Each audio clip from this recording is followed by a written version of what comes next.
Good evening, Hope and Life.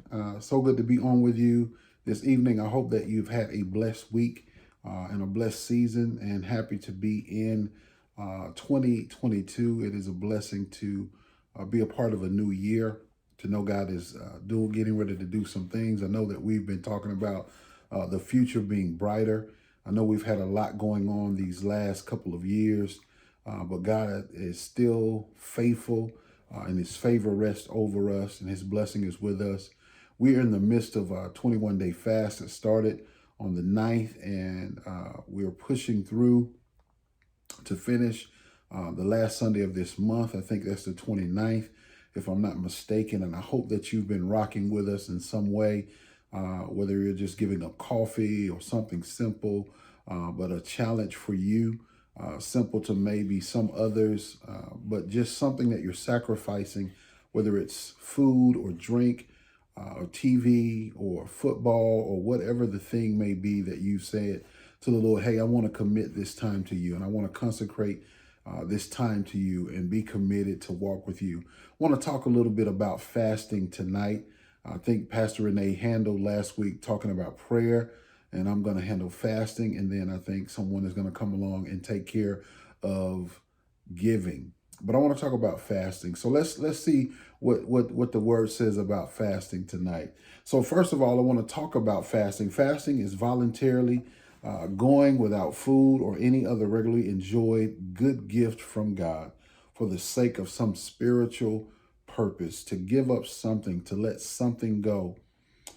Individual fast. An individual fast involves just God and the believer, and are often conducted in private. And that's what Matthew chapter 6 and verses 16 through 18 talks about.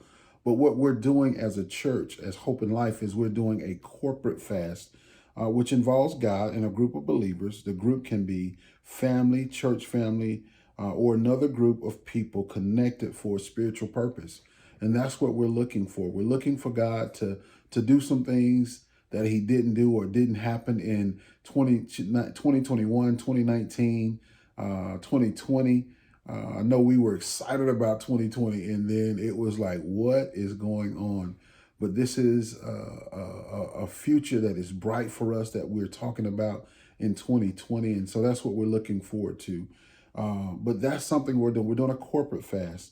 What Hope and Life is doing right now is a corporate fast where we have come together as a body to deepen our walk and our sensitivity to God, because we have chosen to do without something that matters in our world for a prearranged period of time, which for us during this fast is 21 days. Fasting isn't something that should be easy, but something that challenges us, right? So that we can reach for God when our body or our desire is to go back and reach for those things that we've chosen to do without.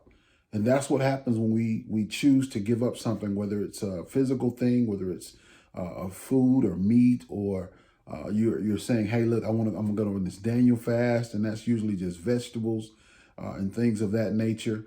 But when we get to that place where we're missing those things and we want those things, that's the moments when we have to say, Lord, I just need you to carry me through this moment, or to grab your glass of water and pray through those moments when you have those weaknesses and your body's telling you that you should eat something.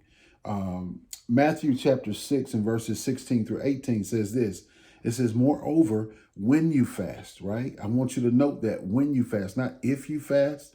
If you think about fasting, it says, but moreover, when you fast, do not be like the hypocrites with a sad countenance, for they disfigure their faces, that they may appear to men to be fasting. Or surely I say to you, they have their reward. But you, when you fast, anoint your head and wash your face, so that you do not appear to men to be fasting, but to your Father who is in secret, who is in the secret place, and your Father who sees in the secret will reward you openly. When we do these things in private, when we know, even though we're doing a corporate fast, it's not for us to disfigure our face and look like we're fasting or look like we're struggling with something. Look, I want to read that to you out of the Message Bible. And this is neat. So just hang on right here. It says this. It says, when you practice some appetite denying discipline to better concentrate on God, don't make a production out of it. I like that right there. It might turn you into a small time celebrity, but it won't make you a saint. If you go into training inwardly, act normal outwardly. Shampoo and comb your hair, brush your teeth, wash your face. God doesn't require attention getting devices. Isn't that just like us? But it says he won't overlook what you are doing. He will reward you well. Man, there's a reward when we give up, when we push away the plate, when we push away something that we feel like we have to have every day. Some folks say, hey, look, I have to have a cup of coffee in order to operate and function and be a part of society every day. I gotta have this coffee. And some folks are just that way. You know, I've got a friend that says, hey, I gotta have a Coke every day, or I gotta have something like that. But just saying, Lord, I push away those things, and I wanna get closer. I wanna concentrate more on you and less on food. I wanna concentrate on you more, or for me, I wanna concentrate less on sweets, and I wanna concentrate more on you. And that's what we do when we fast. We fast in this life because we believe in the life to come. We don't have to get it all here and now because we have a promise that we will have it all in the coming age. We fast from what we can see and taste because we have tasted and seen the goodness of an invisible and infinite God and are desperately hungry for more of him. I hope that you're hungry for more of him and that you can commit to 21 days of saying, hey, look, I want to finish out this thing if I didn't start it from the beginning, but I want to start this and finish this thing strong, concentrating on him because I desire more of him and he wants more of you. Fasting is for this world, for stretching our hearts to get fresh air beyond the pain and trouble around us. And it is for the battle against sin and weakness inside of us. We express our discontent with our sinful selves and our longing for more of Christ, longing for more of him. When Jesus returns, guess what? Fasting will be done. It's a temporary measure for this life and age to enrich our joy in Jesus and prepare our hearts for the next, for seeing him face to face when he returns. He will not call a fast, but he will throw a feast. Then all the holy abstinence will have served its glorious purpose and to be seen by all for the stunning gift that it was. Until then, we fast. Look, there's some tips I want to leave with you tonight. I don't want to take a whole lot of your time, but I want to give you these 3 tips tonight, just as someone who may be fasting for the first time or someone who's done this for the 100th time. But I want to leave these few tips with you tonight. First, I want you to start small, okay? If this is your first time, you've never fasted before, Pastor Avery, I've never done this, but I want to venture off into these waters to see what you're talking about. Start small, okay? Don't say, hey, look, I'm going to fast food. I'm just going strictly juice and water. Hey, look, I did that. It wasn't my first time fasting, but I did do that once where I did juice and water. And man, it's hard. It wasn't for 21 days, but it was for 10 or 11 days. But anytime that you give up complete food and you go with just juice and water, I did like water and apple juice for that amount of time, praying for a group of students and leaders who had gone to go. I want to say they went to. Gosh, that's not important, but it's I'm struggling right. Thailand, that's where they were. They went to Thailand, but we were just praying for them. They asked for a group of folks, church members, to be praying, and so that's what we did. And so I decided that I wanted to go all in and fast every food, all food, and just do juice and water. But I want you to start small. I'm not asking you to do that. This is your first time. Hey, look, just say, I'm going to give up sweets. You know, if you're a big sweet eater like myself, you say, I'm going to give up sweets. Or if you're a big coffee drinker, say, hey, look, I'm going to give up coffee for 21 days. And I promise you, you'll make it. You will survive. It may not feel like it, but I want you to start small. If it's your first time, say, hey, look, I want to give up something, light. I watch a lot of TV. I'm going to give up, or I'm going to cut out the majority of the TV I watch for 21 days. And you can do it. I'm telling you, you can do it. I've done it several times. Many of us have done it.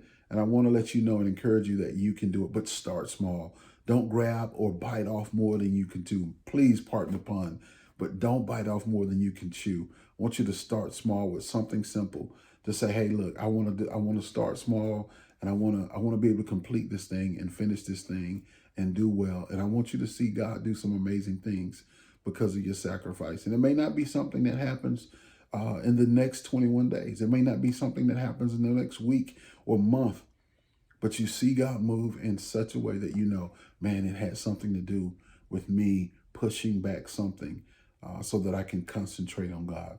All right. So start small. Secondly, I want you to have a plan. Okay. If you fail to plan, you plan to fail.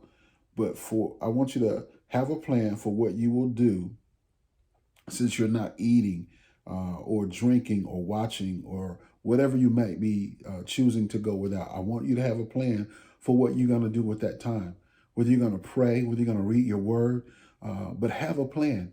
Don't just go, oh, I'm going to sit around and twiddle my thumbs, because I want you to know, just like the word says, an idle mind is the devil workshop. And when you're sitting around and you don't have a plan, that's when those moments come where you go, man, oh, if I just had coffee, or if I just one donut won't hurt me, or one slice of cake. I want you to just commit to that and just know, start small and then have a plan.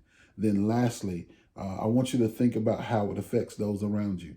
If you're like me and let's say you're giving up food, and I've given up food before, when you miss, it's usually around that third day when you've sacrificed something or you're sacrificing something. When on that third day, it comes up out of the ditch and jumps on your back. It's that third day usually when you're going through it and you've been fasting, and that thing really kind of jumps up and says, hey, I miss you. And what happens is if you start small and you have a plan, you got to think about the folks that are around you when you're missing some of the things that you're used to, because what I do is I don't get angry, I get hangry. Because I'm hungry, I get hangry. And we've got to be sure and make sure that we don't hurt those around us or say or do things that are hurtful to those that are around us, because we are missing those things that we've given up. So whether it's coffee or sweets or food or meat or bread or whatever it may be, just know that this is a special time, but between you and the Lord, and even us corporately as a church, that we're doing and saying, God, I want all that you have for me. And I'm committed to fasting. I've been praying, and in those times that I've sacrificed those things, I've chosen to pray. And we're going to pray, we're going to fast, and then we're going to give and just trust God and see him do some amazing things in our lives. Not just us individually, but those even around us. That thing falls into their lives because we've sacrificed something, we've pushed back something and said, Lord, I want more of you. And so that's what we want to do. We want to encourage you to fast, to commit something, to say, Lord, I want to do without for 21 days. I want to do without for the next 11 or 12 days or whatever it may be. And I want to see you move in my life. Some things that you've been asking God for, some things that you want to see him do. I want you to pray and be poignant about what you have chosen, the things that you've given to God and you're trusting him for. And I want you to see him do some amazing things. God bless you. We love you. We give you just the highest praise for taking time out to be on with us. We ask that, Lord, that you will watch over our people. Lord, I pray your peace over them, cover them, and just continue to give them strength through these next few days as we continue to fast for you and consecrate ourselves for you. In Jesus' name, Amen.